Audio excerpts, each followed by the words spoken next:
Welcome back to my mental health and crime channel. My name is Huda London. This is for entertainment purpose only. I came across something that I found to be very interesting. This is for fair use purpose. This is from Grizzly True Crime. Ending the crime scene. Also, Jack D in the chat, can you please email me, grizzlytruecrime@gmail.com, and I'll explain the obvious thing to you. Basically, Jack D, Kaylee's ex-boyfriend, was in the chat, and Grizzly True Crime told him to email her so that she can explain the obvious. Let's not forget, this was the first couple of days of the murder of the Quadruples when they were expanding the crime tape. They expanded it due to they must have found some evidence that they needed to basically expand it. But what I find interesting is, Jack D, what are you doing in the chat? And where's your white Hyundai Elantra? Did you sell that allegedly? And what was it you wanted to clarify with Grizzly True Crime? Because I find Jack D to be very, very, very important in this case and very interesting.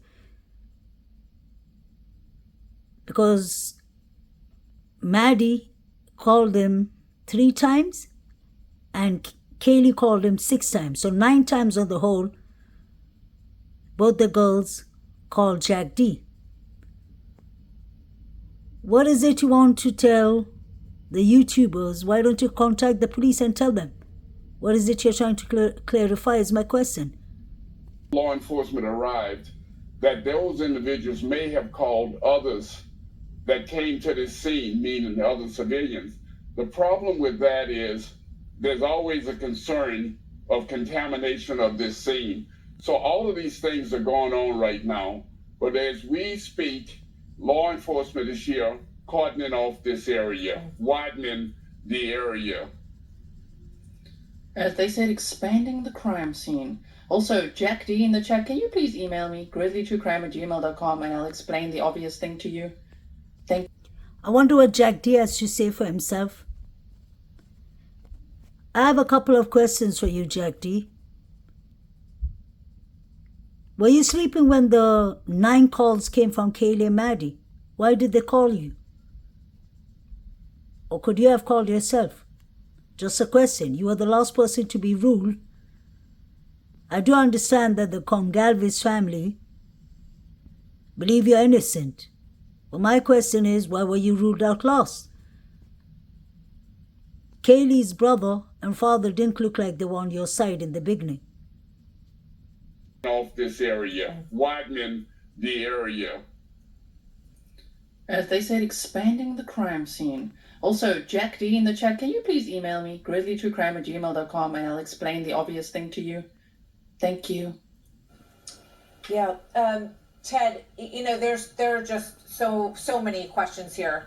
Do the police, and I'm going to nearby police captains in just a moment, but have they let any knowledge come out about whether or not they believe this is someone who knew these victims, or whether or not they think this is some sort of outside serial killer crazed person? Is there any indication of which way this is leading right now? No, the one nugget that they gave us early on is that law enforcement believes that this was a targeted killing of these young 4 students. And so as a result of that, one of the things that we tried to establish, and we don't know, and we've tried to get it from law enforcement, is do they actually know who was actually targeted here, Martha? And second of all, what was the focus and the motive for targeting that one person? We don't know if it was any of the individuals that were killed here or the 2 surviving individuals. A grid search of this area just to clear it. I'm not saying that the murder weapon is back here, but primarily to make a determination if there's any physical evidence back here. Martha, this was a very gruesome murder scene, according to the medical examiner. According to the medical examiner, there was actually blood on the walls. And I can Please zero in on University of Idaho Reserve Officers Training Corps for possible Rambo-style knife. I wonder if they found anything. I don't believe they investigated much. This is where Jack D lives. You have a white Hyundai Elantra parked in front of Jack D's house that belonged to him. I wonder if he sold it. And I wonder why Jack D was in Grizzly True Crime is chat. Grizzly is a good YouTuber, so it's not about Grizzly. I'm just wondering, why was Jack D so interested? Was he trying to find out what people were saying on YouTube about him? I'm sure many of them, the whole Sigma Chi boys and the other fraternities, were definitely in the chats. But Jack D had some information, I guess, to share with Grizzly True Crime. I wonder what that was. And I wonder what happened to his white Hyundai Elantra. There's his white Hyundai Elantra downstairs. You can see parked down. And then he has a white pickup truck that is there too.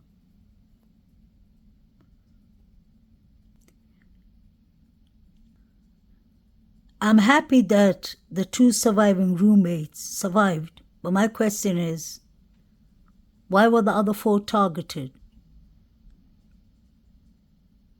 A girl was seen running out of the door at 2 a.m.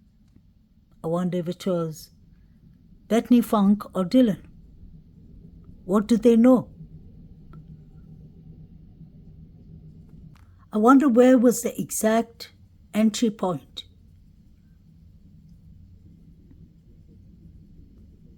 Was it up in the balcony, in the terrace, or was it the sliding door? Did someone leave the door open?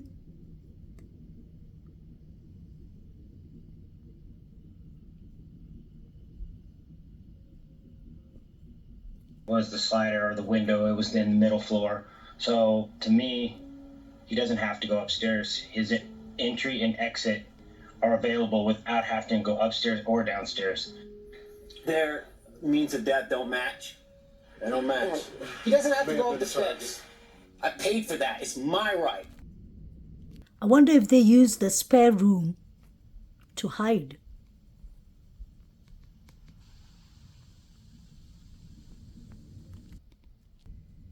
Who live nearby here too, John, a few hours ago. They told me something that was pretty interesting. We've been talking about that backsliding door so much, but the front door, I'm told by a neighbor who walked by that morning who was coming back to his apartment, was wide open around 8:39 a.m. He told me that he gave that information to investigators, but we hadn't heard too much about that front door. And around So the front door was left wide open. We heard that from many reporters. A neighbor told them that the front door was wide open. In the unsolved University of Idaho quadruple murders as a suspicious white vehicle is caught on camera. Last week, Idaho investigators announced they were searching for a white Hyundai Elantra between the years of 2011 and 2013. They say the vehicle was seen near the crime scene the morning of the murders and that the people inside could have critical information about the crime. Now, authorities say they may have video of the vehicle from a nearby gas station. After reviewing security tapes, a gas station manager noticed a vehicle matching the Hyundai's description. She took a screenshot of the car and emailed it to police. The footage shows the white vehicle speeding by the gas station at about 3:45 in the morning on November 13th. Investigators say all four victims, 21-year-old Kaylee Gonzalez, 21-year-old Madison Mogan, 20-year-old Zana Carnodal, and 20-year-old Ethan Chapin, arrived to the off-campus home at about 1:45 that morning. Police were called to the scene about 10 hours later to find the victims stabbed to death. Idaho investigators say they've retrieved about 8 hours worth of security video from that nearby gas station to assist in the investigation. For the latest developments in This car looks to me like it has tinted windows. Brian Christopher Kohlberger's car doesn't have tinted windows. But it's only a screenshot, I guess. Jack D's car is a 2011 to 2013 Hyundai Elantra. I wonder if they have investigated this. Is that the reason he was ruled out lost? The mayor said it was a crime of passion. Why was Maddie and Collie calling him?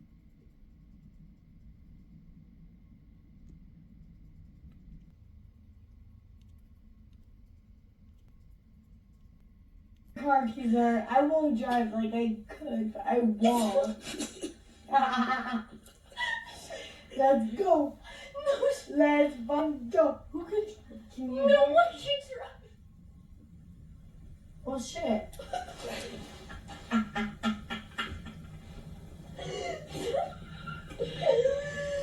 I'll do it. No. Detectives in Idaho are releasing body camera footage, hoping it can provide new leads in the case of those 4 murdered college students. Moscow 77. The videos show officers on patrol in Moscow, Idaho, in the early morning hours of November 13th, around the time investigators believe Zainer Kernodle, Ethan Chapin, Madison Mogan, and Kaylee Gonsalves were killed in a home near the University of Idaho. Take a knot 21. Yeah. In one video, officers are seen issuing citations to 3 teens for underage drinking. An apartment complex across the street from the victim's home is visible, just steps away from the officers. Investigators say the people in the videos have been cleared, and the incidents have nothing to do with the murders. But they've released the video, hoping someone familiar with the area is able to spot something, anything out of place. It can be used from a historic standpoint. That information could potentially become relevant later in the investigation because you just never know. It comes as detectives announce they need help locating a white 2011 to 2013 Hyundai Elantra, like this one spotted near the murder scene. You can see a car headlight flashing in front of the victim's house. That's one of the reasons I believe that the previous timeline was correct. Something happened before 3 a.m. We see the 4 figures running at 3:16. This all couldn't be a coincidence.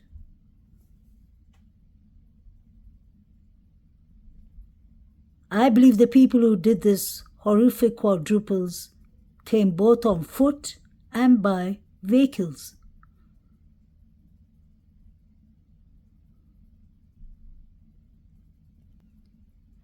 I also later noticed what appeared to be a tan leather knife sheath laying on the bed next to Morgan's right side.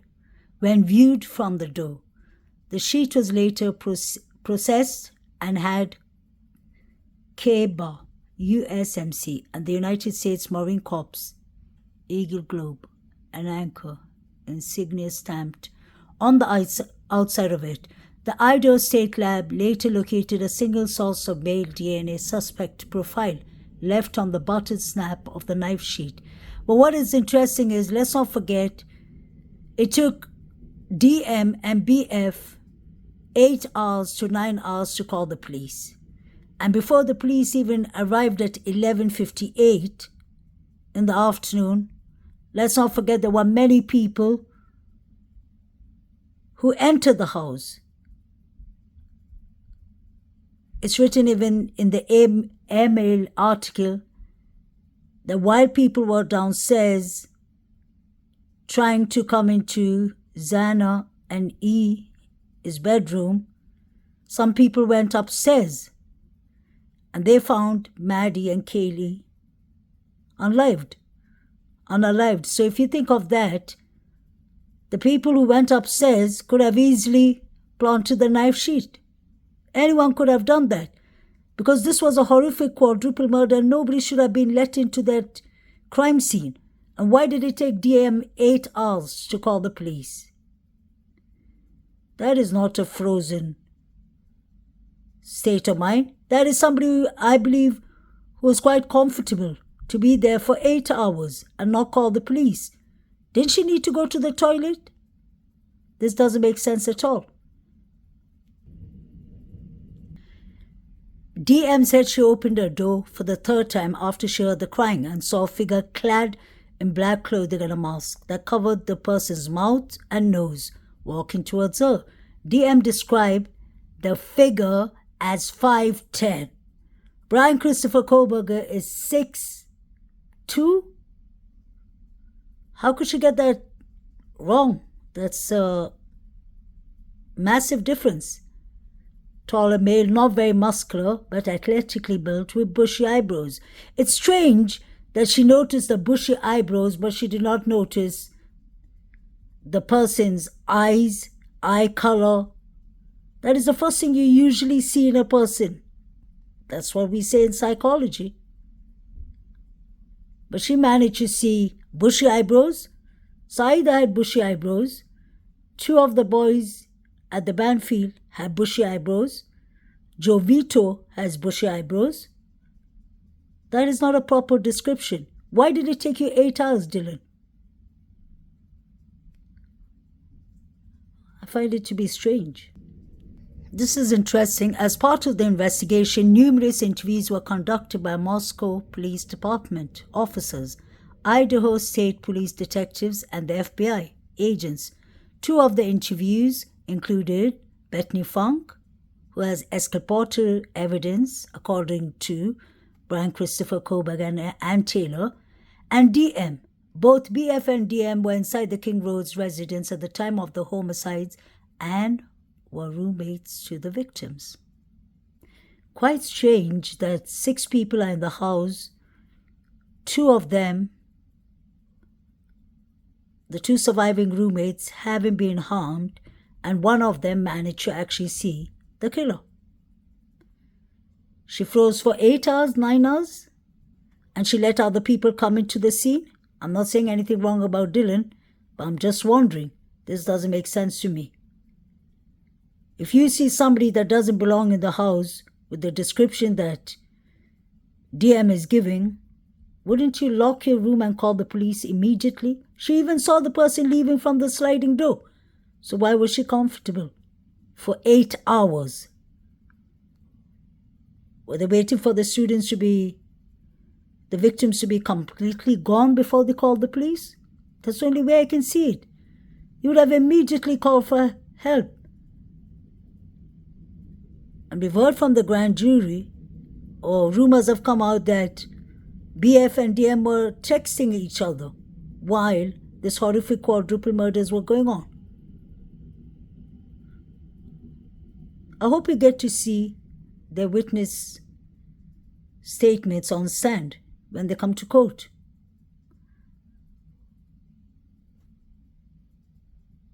The only way I can see it is if they were threatened by the people who did this. If it's the Sigma Chi boys, allegedly, they would have told them to keep quiet or y'all are next.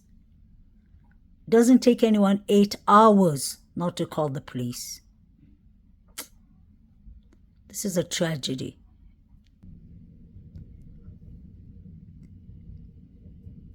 Kaylee wrote this 1 month before she died. She was searching for a pet insurance for Murphy. I wonder why Murphy wasn't harmed. It makes me believe it was someone who either loves animals or somebody who knew Murphy. Kaylee didn't own Murphy by herself. She bought the dog with her boyfriend or ex-boyfriend. Let's not forget Kaylee was moving to Austin. I wonder what Jack D felt about that. But he was too busy in the chats. Interesting. Isn't this white pickup car or truck Jack D's truck?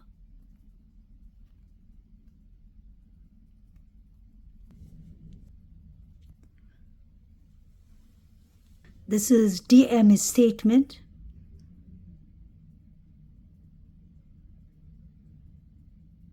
She returned back to her room and locked the door. Until the morning. Didn't she need the toilet? This doesn't make sense. Unless DM was threatened by someone, it doesn't make sense not to call the police for 8 hours. You can read this and you can clearly see that there were many people at the crime scene when the first officer arrived. So anyone could have gone upstairs and planted the knife sheath. This doesn't make sense because the police were called 8 hours later. Anything could have happened in the crime scene. It was already tampered with. It was clearly chaos in the scene. I wonder how many people were on the scene, like gulls on a beach. Wow.